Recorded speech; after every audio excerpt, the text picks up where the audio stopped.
Hello, my name is Vera. In this channel I will speak in simple terms about how you can lower cancer risk for you and your family. I'm all about helping you live your life on your own terms, not on cancer's. Today I will debunk 4 common myths about how smoking causes cancer. You may have never smoked just like me, but it's important for you to listen to this video through the end, because you will be surprised to find out that your cancer risk may be growing without you knowing it. This video is for everyone, from those who never smoked to those who smoke all the time. Even if you don't want to change anything about your smoking habits, there are still a lot of effective measures you can take to lower cancer risk now. Stay with me through the end of this video to find out the exact number of years you will add to your lifetime if you quit smoking today. During this video, if you see anything that connects with you, anything that sticks with you, click the like button. Click subscribe if you want to receive all the videos that may keep cancer away. Click the notification bell to watch my videos as soon as they come out of the oven. Share this video with all your friends, especially those who are open to your influence and can benefit from this information directly. Let's start with myth number 1. Myth number 1. I do not smoke, so my cancer risk is low. When I was growing up, I lived in a society where smoking was cool. Smoking was the norm. I was often the only non-smoker, by choice, in a company of smoking classmates, smoking adults. I was feeling so proud of myself. However, I was clueless that by choosing to remain in the company of active smokers for an extended period of time, I was becoming one. I'm curious to know your relationship with smoking when you were growing up. Which country did you grow up in? How did you feel about being surrounded by smokers as a young person? Please share with me in the comments below. In fact, the scientists who study the effect of smoking on cancer and other diseases have determined 3 definitions of smoking: first-hand smoking, second-hand smoking, and third-hand smoking. First-hand smoking is the most intuitive one. This is smoking when you hold your own cigarette, you smoke your own cigarette, you inhale the smoke from your own cigarette. Second-hand smoking is when you spend time in the proximity of active smokers, causing you to inhale the very same cigarette smoke that they do. People who spend time in the company of active smokers, even if they do not smoke themselves, are called second-hand smokers. Research shows a strong link between second-hand smoking and cancer risk. In fact, the National Cancer Institute at the National Institute of Health in the United States reports that living with a smoker increases the non-smoker risk for lung cancer by 20 to 30%. Third-hand smoking is when cigarette smoke settles in the dust and the environment where you spend your time. This happens for months on end after the smoke is gone. The hair, the clothes, the skin, the furniture, the walls, the air are all permeated by the cigarette smoke. So, if a non-smoker spends time in this environment, he is called a third-hand smoker. There is no research confirming the link between third-hand smoking and cancer risk. So, we are left to make our own conclusion.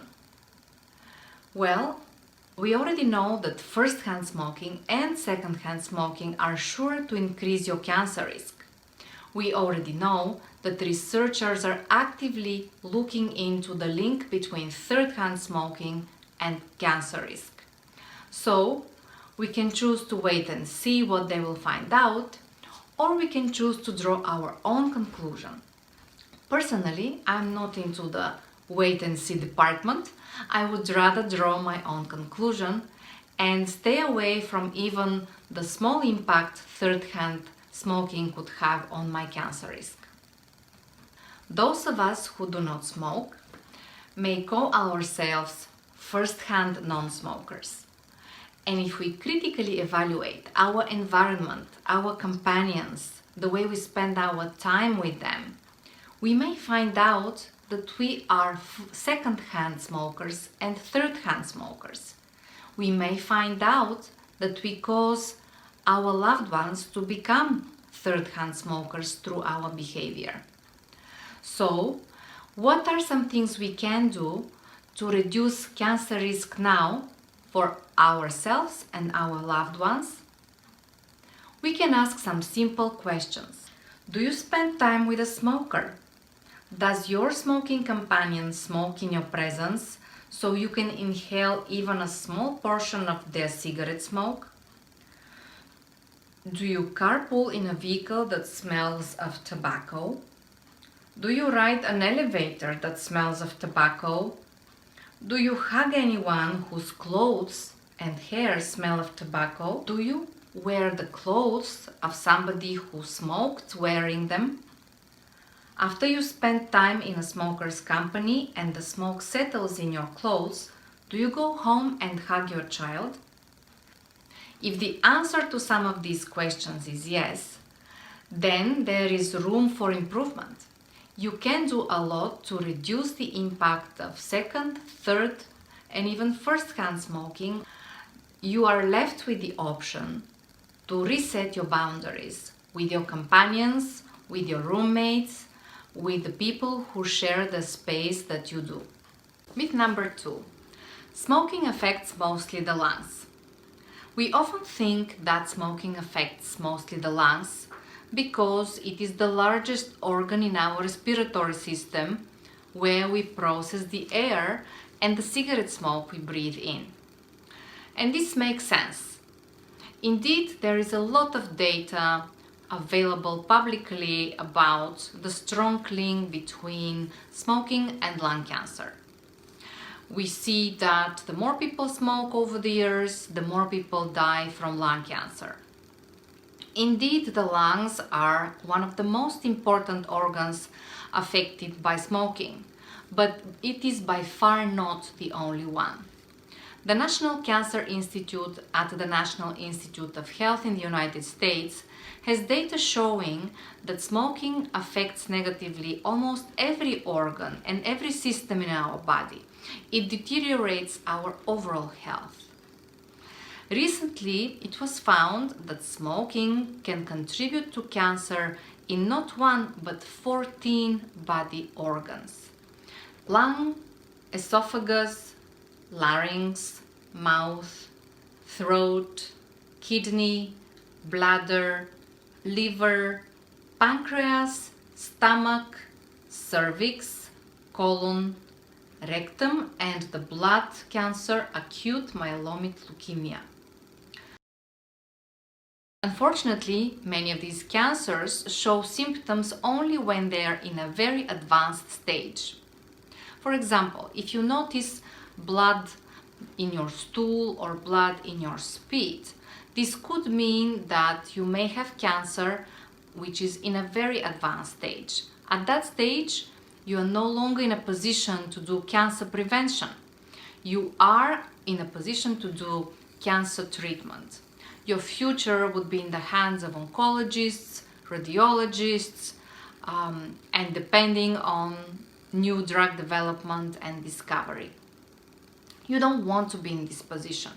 You want to be in a position of control. And the only time you hold a position of control is before you have any symptoms. The time to lower cancer risk is now, when you are free of symptoms, when you're in full control of your meals, of your habits, of your surroundings, of your company.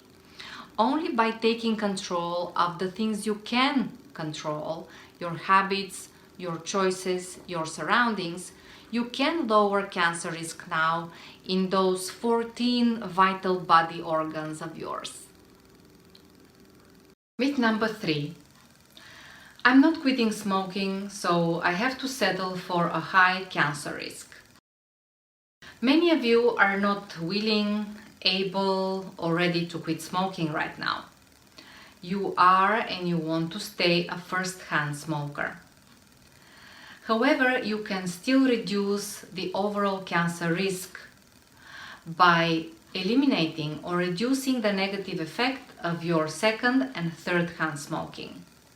You can lower the cancer risk of your loved ones by exposing them to less second and third-hand smoke, or completely eliminating the chance of them turning into unwilling and unsuspecting second and third-hand smokers.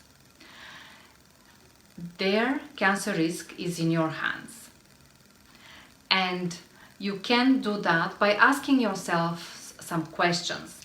Do you smoke indoors? Inside your office, home, vehicle, garage, any other closed space? After you finish smoking, do you stay in the same room where you smoked?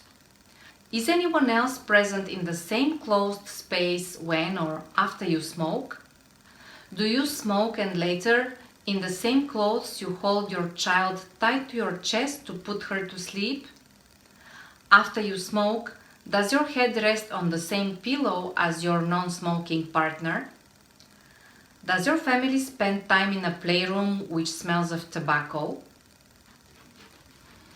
If the answer to some of these questions is yes, then you have room for improvement to lower cancer risk for your loved ones and for yourself. You will have a cancer risk caused by your first-hand smoking, but at the very least you will not compound on it the negative effect of your second and third-hand smoking. And very importantly, you will spare your loved ones from having cancer risk as well. Here are some immediate steps you can take to lower cancer risk now. Smoke outside in the open only. Smoke while taking a walk, so you breathe in fresh air every step of the way and the cigarette smoke is always behind you. Air abundantly the closed space where you smoked. Air your vehicle, office, where you stay with your clothes permeated by cigarette smoke. Carry out other outdoor activities to balance off the effect of smoking. Take a shower and change your clothes after returning home before engaging in activities with your family. Smoke far away from non-smokers. So you are set to stay a first-hand smoker. You don't have to settle for the cancer risk caused by second and third-hand smoking. You can reduce or eliminate that by following those steps, by taking those measures. And very importantly, you can eliminate second and third-hand smoking effects on cancer risk for those you love the most. Myth number 4. The damage is already done. There is no point in quitting smoking, so why bother? This perspective is logical. The earlier you quit smoking, the less damage you have to recover from, and the lower your cancer risk would be. But this perspective is untrue. Data from the US National Health Interview Survey show that people who quit smoking, regardless of their age, are less likely to die from smoking-related illnesses than those who do not quit smoking. In the beginning of this video, I promised to those of you who stay until the end that I would give you the exact number of years you're likely to add to your lifetime if you quit smoking today. So here is the data from the National Cancer Institute at the National Institute of Health in the United States. For those of you first-hand smokers who quit smoking between the ages of 25 and 34 years old, you are likely to add an average of 10 years of life compared to those of you who do not quit smoking today. Those of you who quit smoking between the ages of 35 and 44 are likely to add 9 additional years to your lifetime. If you quit smoking between the ages of 45 and 54 years, you're likely to add an average of 6 years of life to your lifetime.